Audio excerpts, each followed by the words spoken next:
Hello मित्रांनो, मी आहे श्रीरत्न. मी आज तुम्हाला दाखवणार आहे.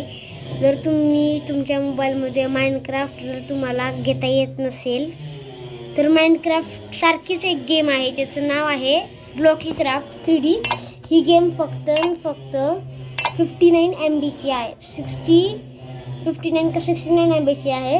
तर ती तुम्ही घेऊन खेळू शकता. ह्याच्यामध्ये तुम्हाला काहीतरी डिफरन्स दाखवत आहे. ते आपण कम्प्लीट करायचे असतात. आणि हे बघा, इथं मी एक हे केलेलं आहे. इथं ब्लॉकी क्राफ्टमध्ये एक वेल बनवलेली आहे. आता इथं माझं एक घराचं काम चाललंय.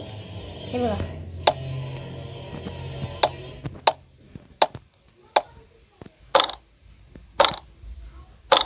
त्यामध्ये आपल्याला खूप ऑप्शन मिळतात. म्हणजे असं मी जर पुढं अजून गेलो ना तर मला अजून बिल्डिंगचे खूप ऑप्शन्स भेटतील. ओके, तर आपण बघूयात पार्ट 2 मध्ये. बाय.